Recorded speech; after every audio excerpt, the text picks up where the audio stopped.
Tumbukin po natin yung talagang mastermind. Papunta na eh. Papunta na doon sa mastermind eh. Sa ICI, alam niyo sino yung mga mastermind. Tumbukin niyo po. Sa DPWH, sa Ombudsman, tumbukin niyo yung mastermind. Sino po yung mga nasa likod nito? Nag-aantay po kami. Nag-aantay ang Pilipino na meron pong mapanagot.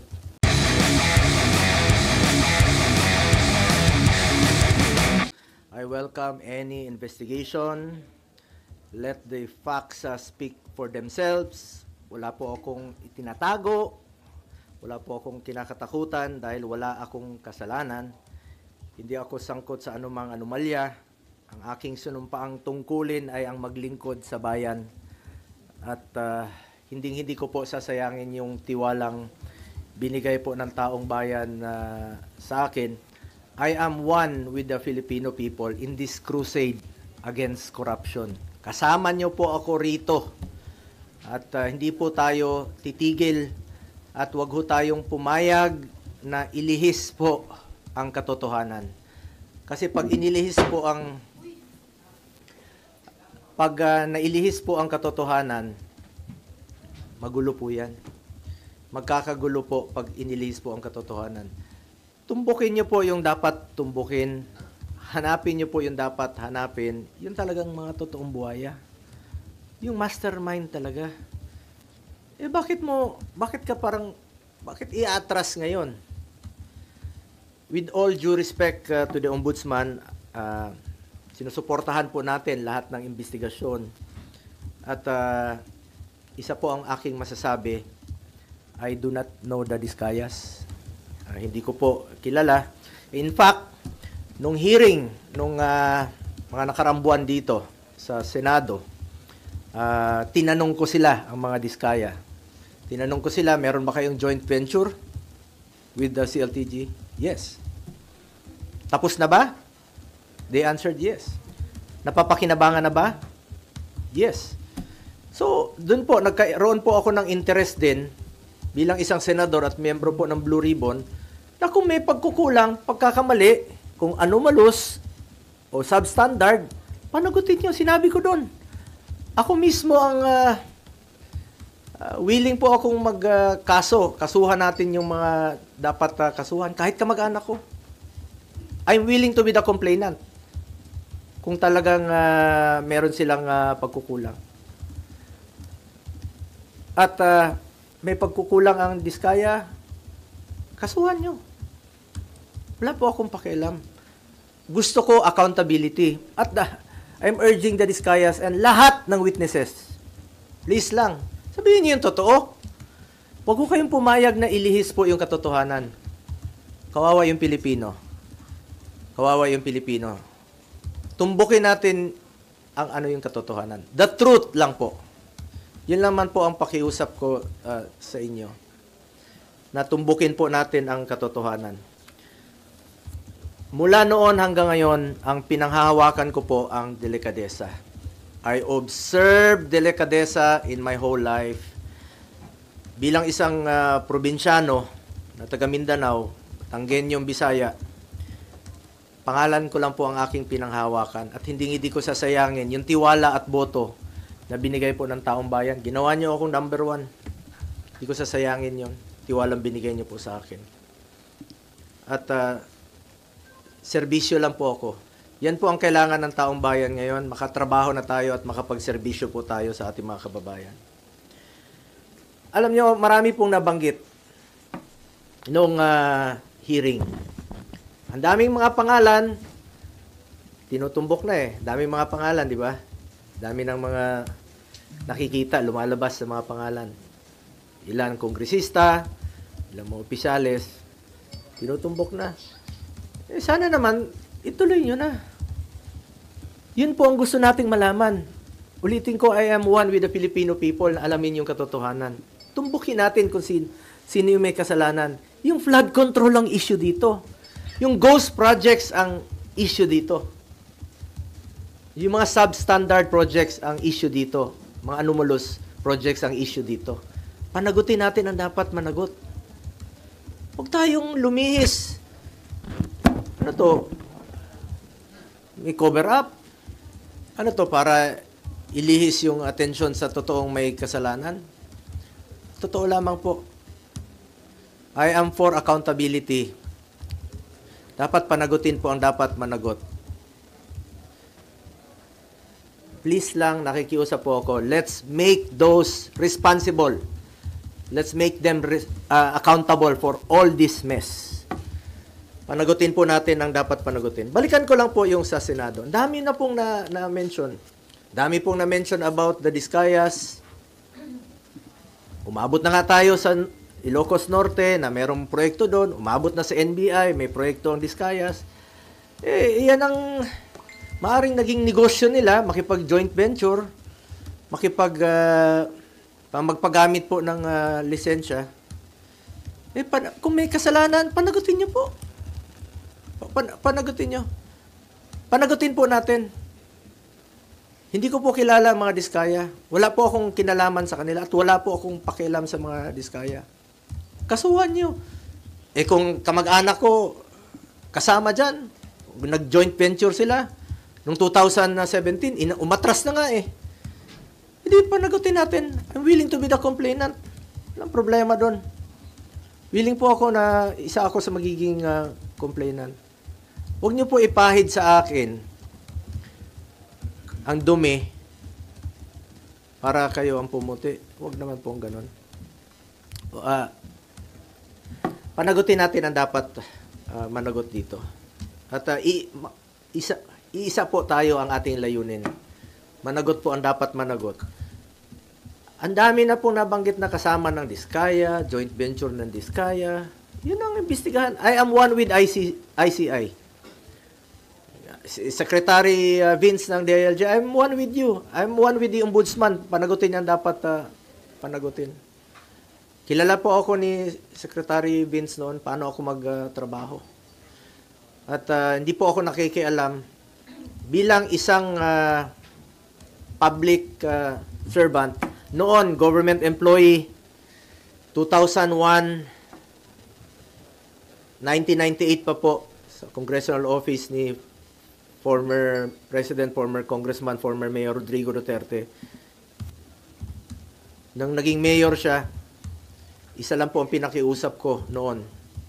Sabi ko, pag pumasok yung kamag-anak ko sa government transaction sa City Hall, I will resign. Pag pumasok sila sa Malacanang noon, I will resign. Dahil I observed delikadesa. Pinapili ko noon. Pumasok kayo, alis ako. Yan lang po ang puhunan ko rito. Ulitin ko, delikadesa. Hindi ko po kontrolado ang negosyo ng sino mang kamag-anak ko. Ilang beses na po ako naging issue ito. 2018, bago mag-eleksyon, naging issue. Bago mag-eleksyon ng 2022, hindi naman ako tumakbo, naging issue ng 2021. Bago nag-eleksyon, 2025, kinasuhan ako ng 2024. Mapigilan mo bang may negosyo sila? May mga negosyo po, kahit sino sa atin, may mga negosyo po ang pamilya natin. Wala pa ako sa mundong ito, may negosyo na po ang pamilya ko. Ang tanong po dyan, nakialam ba ako, binigyan ko ba ng pabor ang aking kamag-anak? Hindi. Nakinabang ba ako sa negosyo nila? Hindi. Because I observed delikadesa. At hindi ko po babaguhin yang aking prinsipyo, yung delikadesa po. Kung may kasalanan sila, hindi ko naman mabigyan ng negosyo, kung anong mga negosyo pinasukan nila, uso po yung name dropping. Kahit sino nun, ilang beses ko nang sinabi rito sa hearing, pag ginamit yung pangalan namin ni former President Duterte, consider it denied. Kasi marami pong mga nag-name drop, nakakilala, magpa-picture na ganito. Walang katapusan po yan na issue. Habang nandito po kami sa gobyerno, walang katapusang issue po yan na gagawin sa amin. Kaya ako, inunahan ko na lang po. Meron silang nagsasabi na may magpa-file na naman next week ng kaso, katulad nung kinaso last year, kaso against itong sa pamilya ko na naman. Mapili ko ba yung kamag-anak ko kung pwede lang pumili ng kamag-anak, papalitan ko yung kamag-anak ko. Makapili ba tayo ng kamag-anak? Siguro hindi po titigil ito unless na lang palitan ko yung kamag-anak ko. Or, kunin ng Panginoon yung kamag-anak ko, yung tatay ko. Hindi po ako papayag na manghihimasok po sila sa trabaho ko. Ako po ay isang senador, hindi po ako negosyante, hindi po ako kontraktor. Tatrabaho lang po ako para sa Pilipino. Ngunit ang issue po rito ngayon ay sana po huwag malihis po yung katotohanan. Magulo po yan pag ililihis nila yung katotohanan. Nag-aantay po ang sambayan ng Pilipino. Hindi ko kilala yung Diskaya at let me repeat, hindi po ako nakikipag-usap ng any government contracts o government transaction. Nung naging senador po ako, naging SAP po ako noon, maraming lumalapit, humingi ng tulong lang po ako sa kanila. I'm the most accommodating person, sa totoo lamang po, sa panahon ni Pangulong Duterte. Pero hindi po ako humingi ng kapalit. Sinasabi ko lang, gawin nyo lang yung tama. Just do what is right. Lalong-lalo na po sa mga natulungan ng mga nasa gobyerno po. Hindi natin maiwasan, uso yung mga name dropper, walang katapusan gagamitin yung pangalan mo. Ulitin ko lang po, kung may pagkakamali o pagkukulang man ang kamag-anak ko, ako na po mismo ang magpapakaso at magpapakulong po sa kanila. And it would be very unfair on my part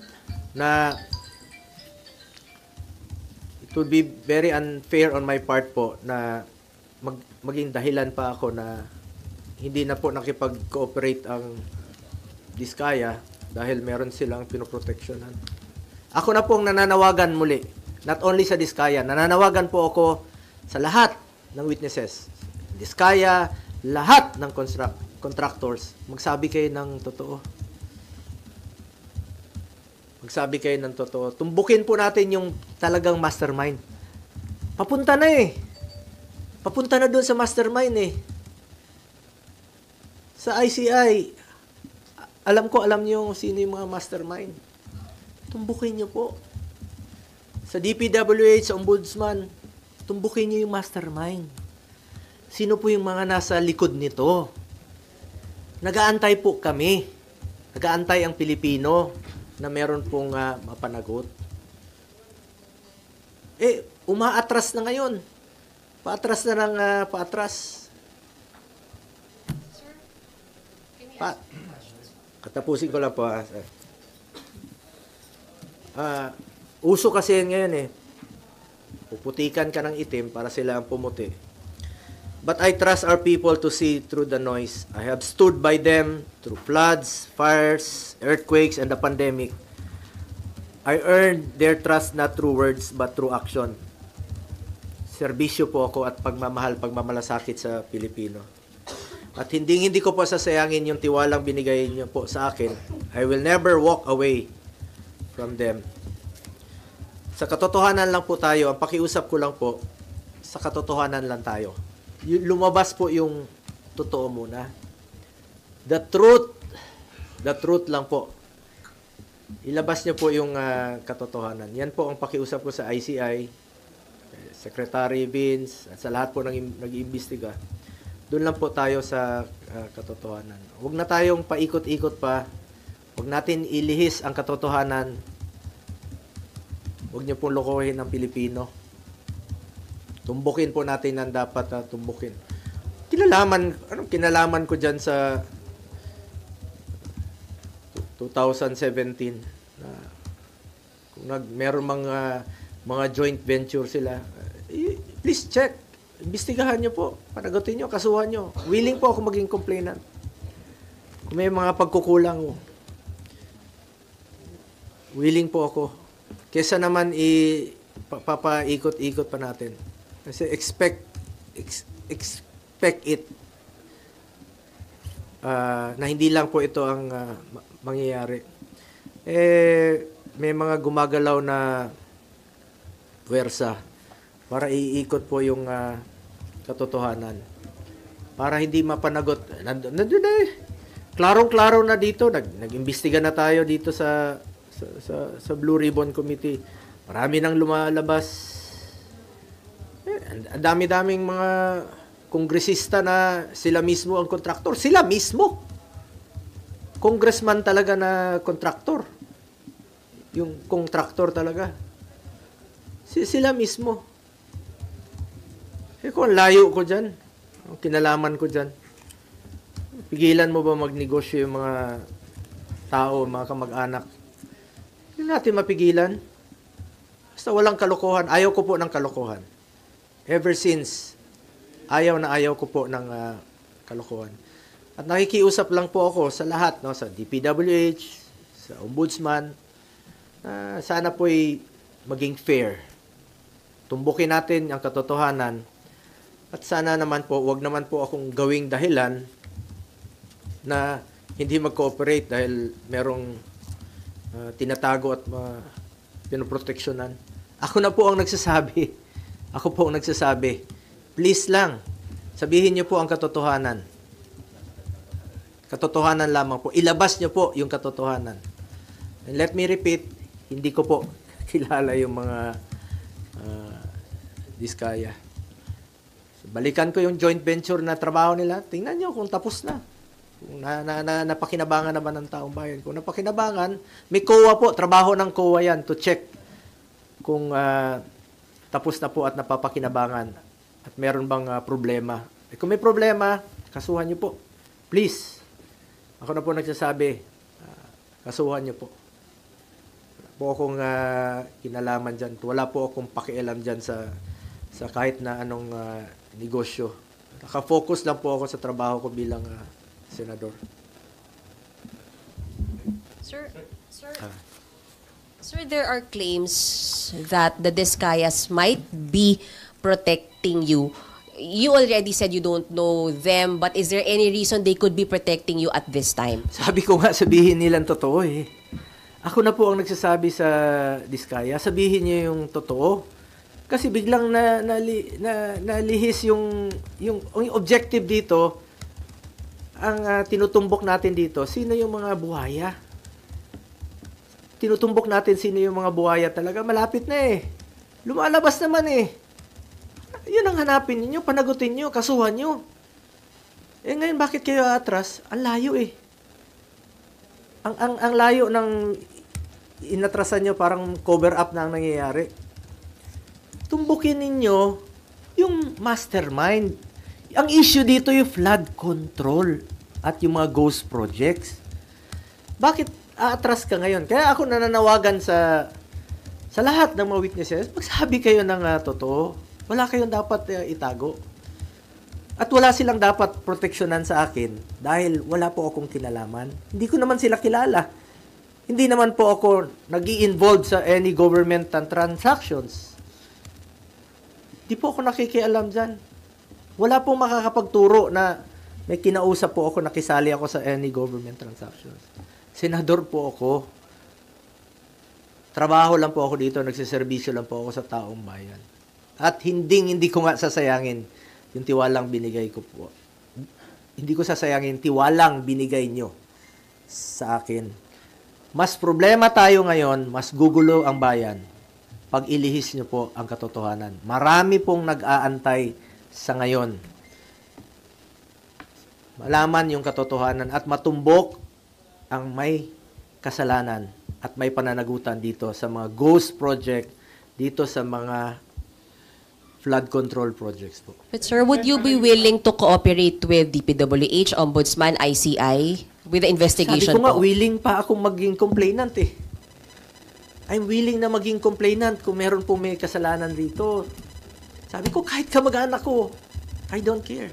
Kung may kasalanan sila, kasuhan sila, ako pa maging complainant. Pag may pagkukulang sila, substandard, pagkukulang, panagutin sila.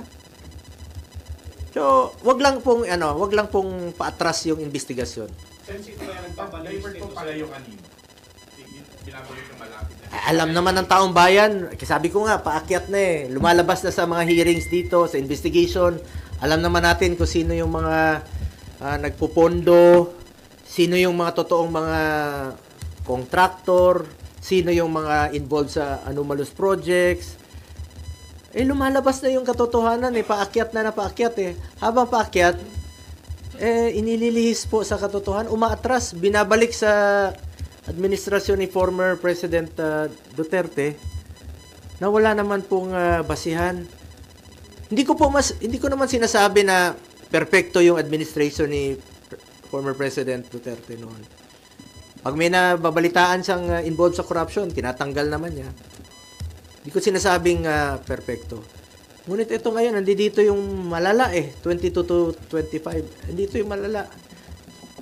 Hindi naman puputok yan kung hindi malala Sa tingin niyo, target po kayo? You're being targeted? Sigurado. Kasi sabi ko nga, unti-unti na kaming ni-eliminate. Pag-identified with the past President Duterte, in-eliminate. Taong bayan na po ang humusga. Alam nyo naman kung sino yung nagtatrabaho. Alam nyo naman kung sino yung nagsiservisyo lang ng tama. At alam nyo po kung sino yung talagang totoong nagmamalasakit at nagmamahal sa Pilipino. So sir, para po sa inyo, yung announcement po ng investigation dun sa CLTG ay panglilinis lang? Yes. Bakit? Ang layo binuksan ko na yan dito. Ako na nga mismo Tinanong ko na nga sila. Di ba tinanong ko na sa hearing? First hearing po ng Blue Ribbon Committee, isa yan sa aking unang tinanong. Naging transparent po ako. Una kong tinanong yan. Sabi ko, sa inyo, meron kayong joint venture? Yes. Tapos na? Yes. Napakinabangan? Yes.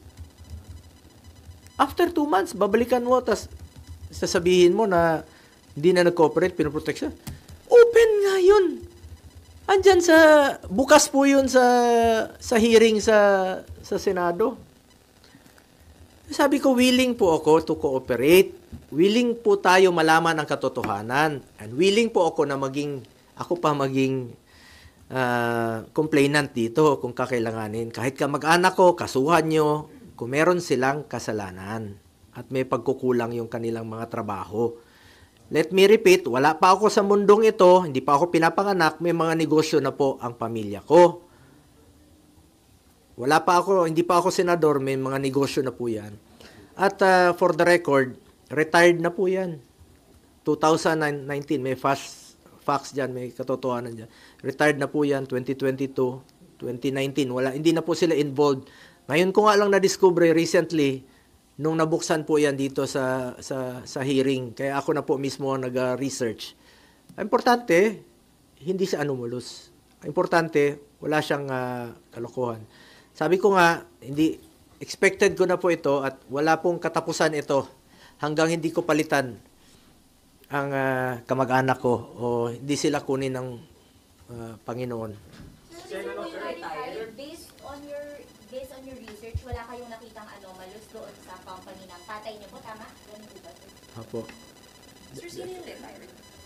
Yung tata, yung license nila, So they're not operating anymore?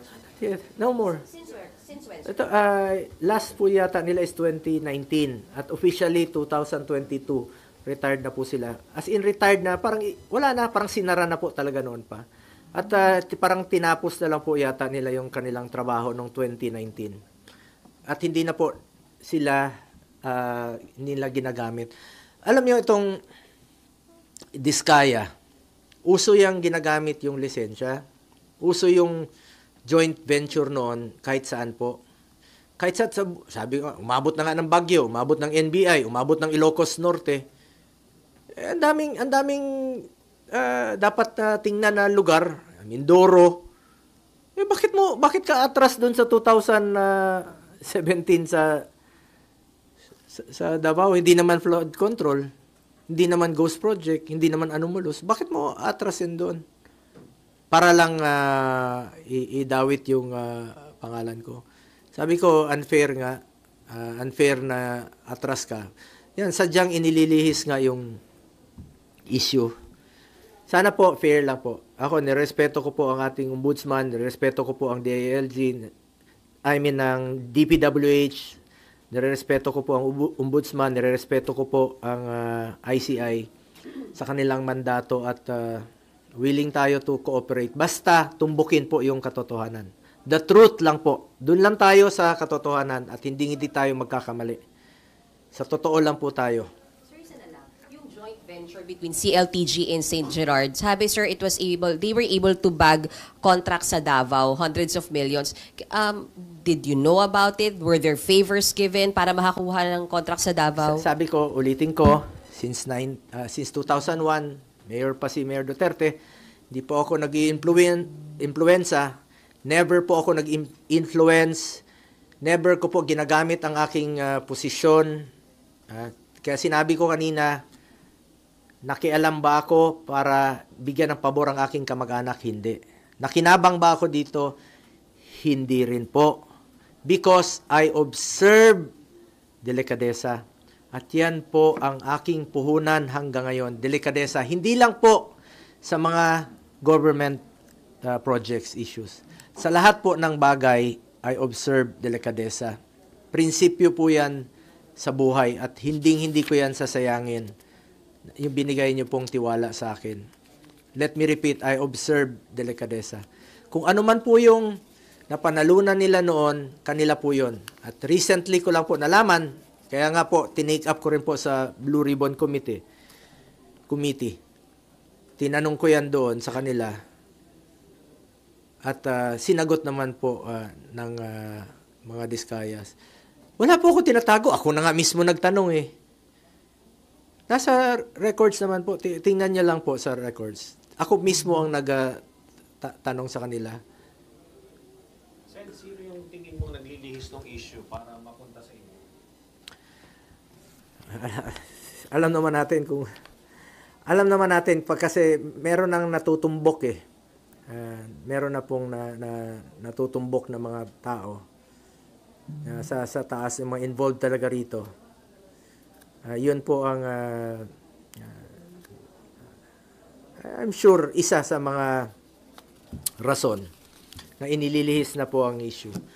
But I'm appealing sa mga kababayan natin, sa kapwa nating Pilipino, please, wag ho tayong pumayag. Wag ho tayong pumayag.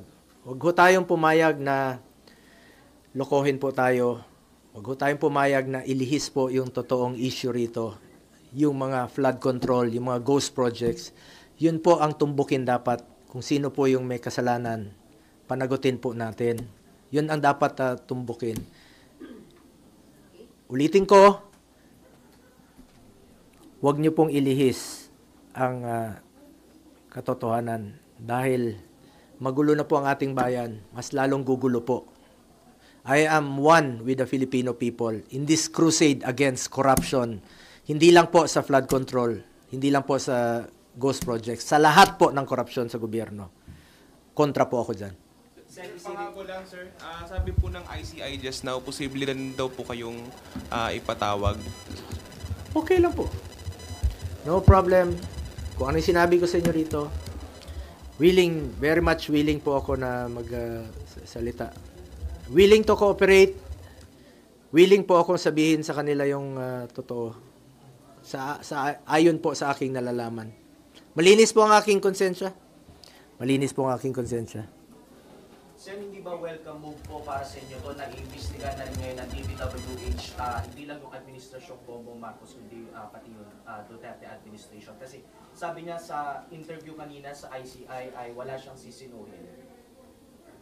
Oo, lahat naman po. Lahat naman dapat imbestigahan dito. Ang ibig ko sabihin dito, tinutumbok na natin dito yung malala eh. Mga recent na 2022 to 2025. Nandito po yung malalang korupsyon. Pero lahat naman dapat imbestigahan. Pwedeng balikan ng previous administration. Even before pa. Before President Duterte's time, pwede rin nilang imbestigahan kung meron pong anomalous. And sinusuportahan ko po yan. Katotohanan po ang gusto nating malaman po rito. The truth po, the truth. Salamat.